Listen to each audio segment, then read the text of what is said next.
Now we're doing Jaws 2, Two Shades of Blue. No, that was Wild Orchid 2, and we don't like to talk about that. I'm very happy you didn't make the electric boogaloo joke, because that's hack. Oh, that really is total hack. Yes. And everybody makes that joke. It's almost a hack joke that it's a hack joke at this point. Like yes. it's even just to make the joke. So I'm actually making this very meta by it being more hack. What's the deal with the second movie? They went through so many posters. There's one where you see the shark popping out of the water behind the water ski, and the shark looks completely insane, and like a shark could never actually be that high up, coasting along that way. No, it's a visual image. Yeah. But yeah, they're not trying to be an actual representation of the film. No, and then there's a second one that has two sharks that says one good bite deserves another, and like hinting there'd be a second shark, which never happened until Jaws 3. Yes. Unfortunately.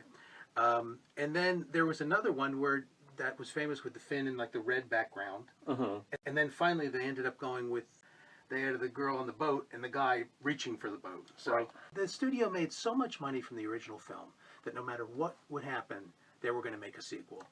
Well, and what you just said, I think, is accurate. So, like, this movie is Jaws 2.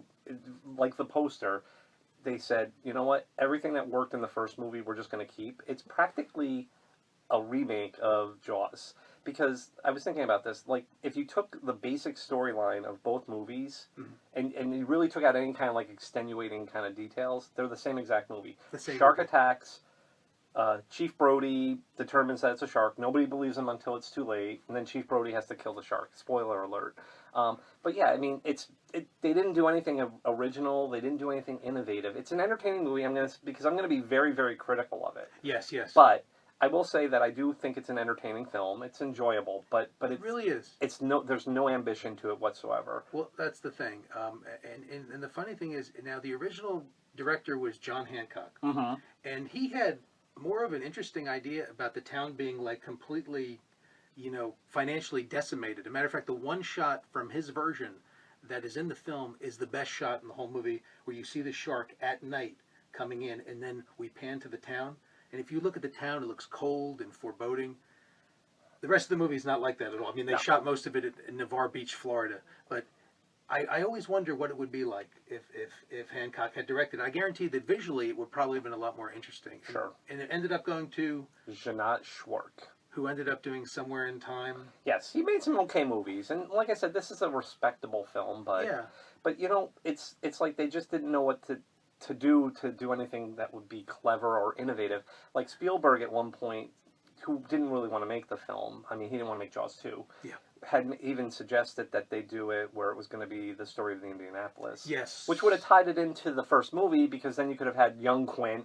And I guess because the studio probably looked at that and said, well, that's going to be expensive. Yeah, how many sharks? We can't even get one to work in the water. Precisely. But, so they were like, well, so let's do the least amount of work possible and just remake the original film. Yes. Only have it be with teenagers instead of the three men on the boat at the end.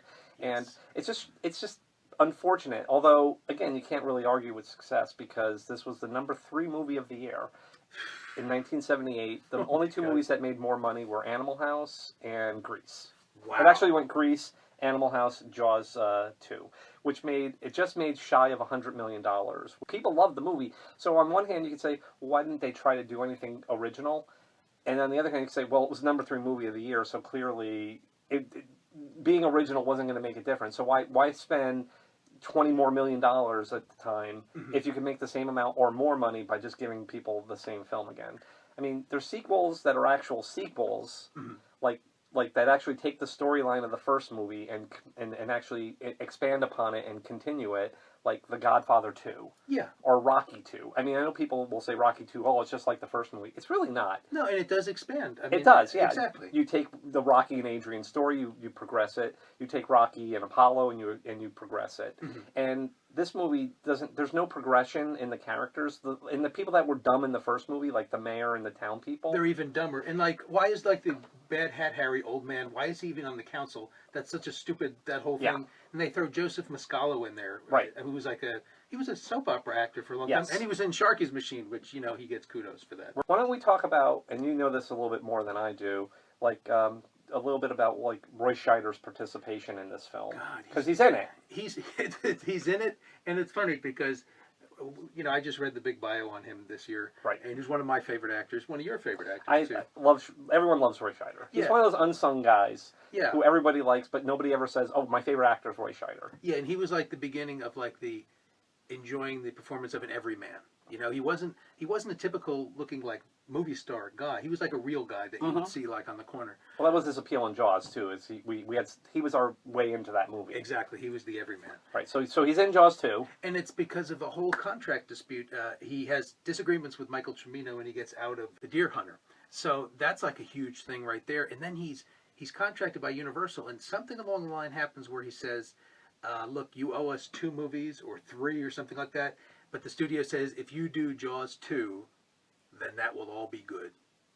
And he's like, all right, I'm going to do Jaws 2. And when you hear about, complaints on the set, him and the director actually coming to blows physically, he obviously didn't want to be there. And he seems a little bored in the movie, I'll be honest with you. There's points where he doesn't give a bad performance, No. but he doesn't give an inspired performance either. Yes. And you've seen him so good and so intense and so many other things. Even if you forgot about all the other things and just went back to the original Jaws, his Brody is so much more interesting. Well, yeah.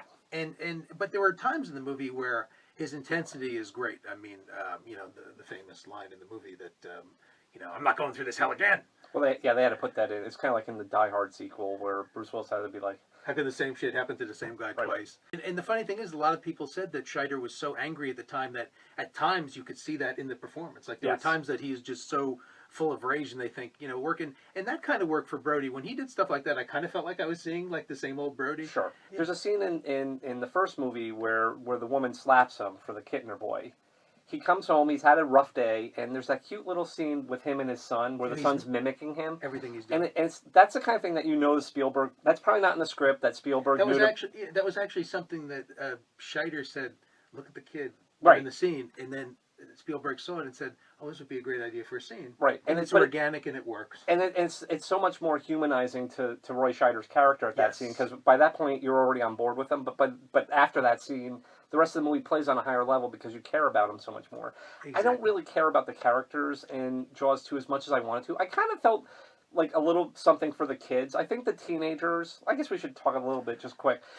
In the first movie, the 3 men go out on the mission to destroy the shark. This time, the kids just kind of like are all these teenagers go out on a regatta practically. Yes. And they're fine, but they get attacked by the shark, and they one by one sort of get picked off a little bit. Yeah. And you're pulling for the kids. You want to see them be okay. One of them is Brody's youngest son. Yes, the other is like Mayor Vaughn's son. And the mayor's son's in it too. And then the rest of the kids are just town teenagers. Yeah, and most of whom never went on to anything. No, except Keith Gordon. Keith Gordon's in the film as his first movie, and he's actually directed some good movies. Waking the Dead is a really good movie. He's one of the stars of Back to School. I mean, he showed up. He was in a lot of stuff. But the point is that like the kids, you really don't. There's never any real stakes in the movie because it's kind of arbitrary which one's going to get eaten, and the shark just comes up every so often as almost like a plot device. Yeah, and I blame the screenwriter because you also, if you took half the amount of actors and kind of gave them something, they just throw all the kids at you. Mm-hmm. You can't really identify with one or the other. It's just so fast. You're not spending much time with them. Right. And I'm trying to think of all the kids. Like, I think Brody's youngest son was probably the one that I was most invested in. Sure. And the one kid that like the one teenager that like makes him kind of brings him out of his because there's a point where the kid's traumatized, as you would be, and he won't grab the rope. Right, and he saves the kid's life essentially, and that's a nice scene because it's actually it's one of the few scenes that feels like it's human. It's a human scene. It's a human scene, and we just want to also mention something that we should probably say is that Jaws came out in 75. Mm-hmm. Jaws 2 came out in 78, mm-hmm. and Brody's sons have gone from like about 5 and maybe 12 to like 12 and 19. Yeah, the Brody kids in the Jaws movies we need to discuss because then when they do Jaws. In Jaws 3, which all of a sudden Dennis Quaid. Yeah, 5 years later, the kids. Dennis Quaid's now supposed to be about 30. Yeah. Which is like in actual time is like 8 years. Yeah, which is just it doesn't fit at all. And then in the fourth movie, they're even older. So it's like there's no logic to it, because obviously they didn't want the kids to just be 3 years older, because they couldn't have done the plot where they have all these teenagers together. No. So, and they were going for the youth appeal when they did the second film. I mean, obviously, yes. it's just that they didn't spend. Carl Gottlieb, who ended up locking himself in a hotel to write this, and every day he'd come out and they would say, "How's the script going?" And it would really bother him when people asked him that. He was pretty much retreading everything that worked the first time. And I have nothing against Carl Gottlieb. He actually shows up, I think, as the character Meadows, the TV reporter. Isn't he also like?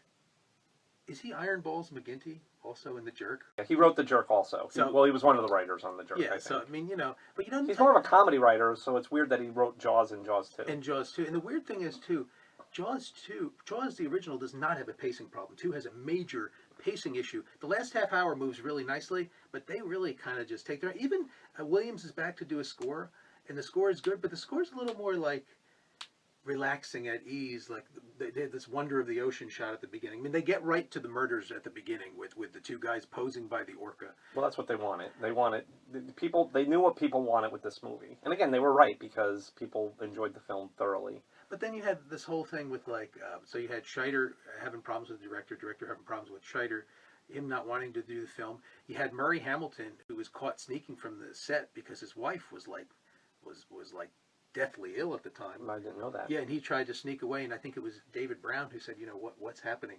And he told him, look, he's like... David Brown's a producer. The producer, and he said to David Brown, I don't give a damn about my career. And I always found this to be a moving thing, because I got to be with my wife. So he actually sat Murray Hamilton down and said, we can do all your scenes in something like 2 to 4 days, and then you can just leave and be with your wife. And when you see Murray Hamilton in the movie, I can't help it. When you see him, he looks tired, and he looks... I didn't know that there was that subtext. And it's kind of weird, because he was such a strong presence, Murray Hamilton, in the first film.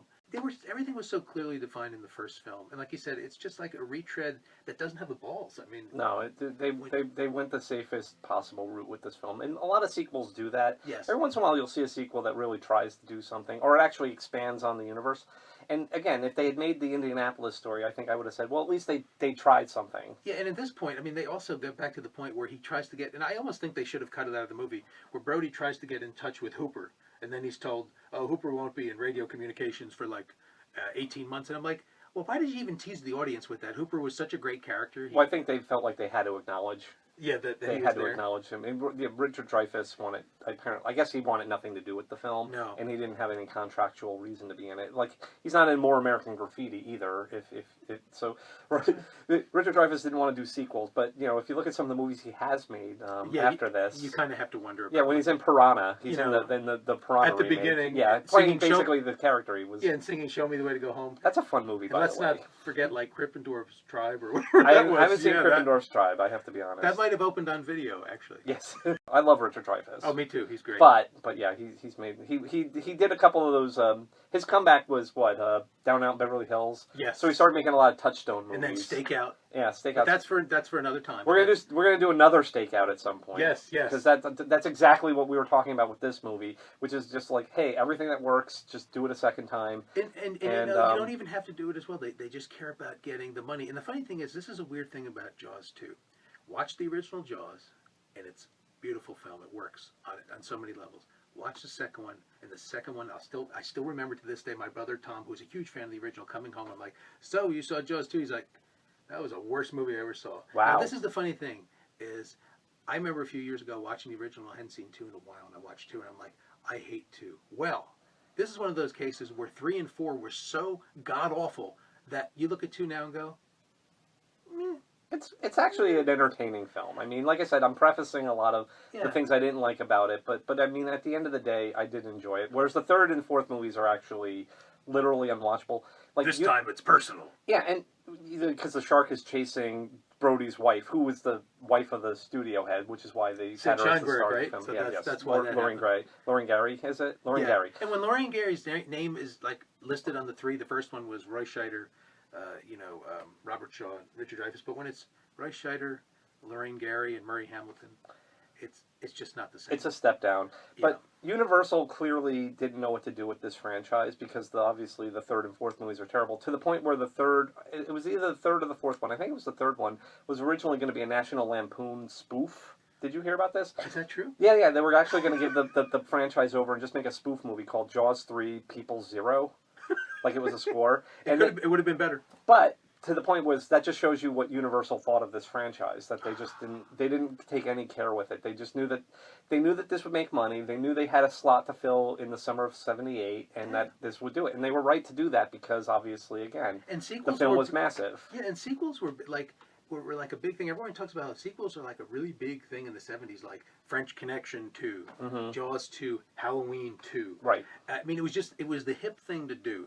The sequel. That's really when they started to happen in the '70s. But like you say, it's such a different animal than Godfather and Godfather 2, which expands upon the storyline. And this one also, too, the problem with 2, and this is a problem, one, because of, obviously, mechanical failures. And they had it down better the second time. They couldn't show the shark as much, but you know what? It makes it more effective. They always say when you show the beast, then you're almost cheapening it. And the second film has some cheap scares. I still think when Brody finds the body when he's walking out onto the thing and he sees the woman that's burned to death by the boat. That's a cheap scare. Every time I watch it, I kept going, the first movie didn't have to do anything like this. Right. It's just... Well, they had a call back to when he sees the head. When he sees the head. That was exactly what that shot was. But even that wasn't a cheap scare. That was yeah. But it was also one of the first times you had one of those scares in a movie. Yeah. But yeah, the whole scene where this woman is trying to... What is she trying to... There's a scene where the shark's attacking, and she's pouring gas. I guess she's trying to burn the shark. Well, but she pours it all over herself. All over herself, and then she takes the flare gun out. Just, I mean, I understand that she catches fire, the boat explodes. You'll panic in a situation like that. I understand that, but you're probably not going to do that. Scene. Yeah, so I don't know if she was. But it gave the shark his scar. Right. That was a big thing. The second shark's going to be different. We're going to give him a scar. Yeah, it was silly. I mean, it was it's a silly movie. It didn't do well critically. I actually just saw a Siskel and Ebert retrospective of the year 1978 that they filmed in like the beginning of '79. And I think Ebert called it trash. He said it was trash, and it kind of is trash. It's like junk food. It's a movie that's junk food. There's no substance to it. Yeah. But for 2 hours, you'll be entertained, and you'll be happy to be back in Amity. Right. You'll be happy to see Brody. And that's all they really wanted to do with the film. And I can't. So I'm not really trying to fault it too much because it could have done more with the plot, but at the same time, sometimes you just want to go to a movie and just see something that's kind of fun. Exactly. And this wasn't going to be the kind of movie that was going to challenge you in any way. And even if, and it was going to make money no matter what. And the thing is, another thing, what was it? I mean, that's the best tag phrase ever for a sequel. Just when you thought it was safe to go back in the water. I mean, that's like a really cool tag phrase. Whoever thought of that was a genius. That was a great marketing. That was a great marketing line, and it probably helped make the movie money. And just think of the tag phrase in the fourth film. Which was?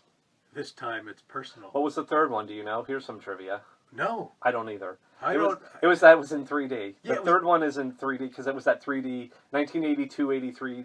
Every third movie had to be the thing, like Amityville 3D, or Friday the 13th 3D. I walked a long distance from my house with my brother and our friend Joe, and we walked to the Circle Cinema, which is no longer there in Bricktown, New Jersey, to see Jaws 3, and it was just, I mean, 3D was fun, but the movie is just so bad, and back then, it's garbage. I don't think movies were hip unless you threw Louis Gossett Jr. into it. Yeah. Yeah, well, he just, Lou Gossett Jr. showed up. It was, it was a whole other thing. He was doing Iron Eagle. It's funny because... He made 5 Iron Eagle movies, I think. And the guy had won an Oscar for An Officer and Gentleman. And then that was a point where, after that, I guess it was all downhill for... And I like Lou Gossett Jr. He's awesome. He's a good actor. He hasn't really done a whole lot. He was in Boardwalk Empire for a little while as a, as a cameo, but... And he gets his head bitten off in The Deep. I have not seen... there's a movie I've never seen, is The Deep. That's like... and it kind of relates to Jaws because, it's Peter Benchley as well. And it came out in summer of '78. It was one of the other... No, it was '77, I'm sorry. But it was also one of the biggest hits. People like movies like that. The only thing I remember about The Deep is Jacqueline Bisset is in a T-shirt that's kind of see-through. I think that sold that movie, and I think the producer of that movie actually actively will tell you that T-shirt made him a rich man. He actually has. And right. It's funny. It's actually a really good film, but it's one of those movies that Jaws came out, then that came out. I almost think that The Deep I would have appreciated more of a film if it came out before Jaws. But it would have never come out because Jaws was a hit, so they made that movie. Yeah, and it's a Peter Yates film. Peter Yates. So there's a pacing issue. Right. But it's got some really good scenes. It's got some really disturbed. I think that movie was PG. It was PG used to Used be to have balls. yeah, but like Jaws and Jaws 2 were pretty violent films for PG even at the time. I mean, they would obviously now be PG-13. I mean, even though this first movie actually kind of has, if you watch it on Blu-ray, kind of has nudity in it, which I don't think was. No. I don't think they understood the clarity that they would someday get with Blu-ray. Yes, So yeah, the opening sequence is like you're like, wow, that's a lot more naked than I remember her being. Exactly. But that's pervy. But yeah, I mean, I think that's all there really is to say about it. I mean, if you haven't seen it, I don't know, watch it. It's okay. Yeah. I mean, I wish we had a movie that we were a little more strong on. Like, oh, definitely see this movie because it's so great. Or, oh my God, avoid it. Or watch it because it's so bad it's good. It's not. It's just kind of mediocre. And it's so funny because it's just one of those strangest films, like I said, just to even make that comparison again, how the first one is so good. You watch the second one, and you're like, but if you watch the other two, then you come back to two, you go, two is a fun movie. No matter what, two is an entertaining film. Mm-hmm. But I think I really think it gets its shit together in the last half hour. And that's a problem, too, is that, you just don't, Jaws does not have a pacing problem at all. No. And two just, I don't know if it was just deliberate that it was that slow. I've heard people say, oh, no, it's the darker sequel. It's not really a No, darker sequel. It's kind of campy at times with the kids, and also the one character, Jackie, who screams her head off in the movie. I remember that actress making a comment at one point or another that she's so hysterical, and one of the things she's hysterical about, I think, was actually cut from the film, like something else had just happened. I don't know if someone had gotten killed or whatever in it. It was when the shark eats the shark eats a helicopter in this movie. My last piece of trivia is I saw the personal trivia. I saw Jaws 2 in the movies. It's one of the first movies I ever saw in the movies, and I fell asleep halfway through. That's all I remember. Wow. That's all I remember of it. But the first few movies I remember seeing as a kid were this and Star Wars. Because I also saw Star Wars in '78, so I was only 5. And these movies came out before I turned 6. But one of the first movies I ever saw was Jaws 2, and it made me fall asleep. So. And Jaws 2, for some reason, was the last film that played at the Algonquin Theater for years. And if you drove past the Algonquin in Manasquan for years, when it was closed, they kept the sign up for years. It just said Jaws 2. See, I didn't know that. And thank you so much for coming. We enjoyed doing this. And until next time, we'll do another review. And hopefully it'll be a good one because we don't want to go through this hell again. Right. Oh, I see he tied it in. See, that's pretty good. I tied the room together like that rug. Yes.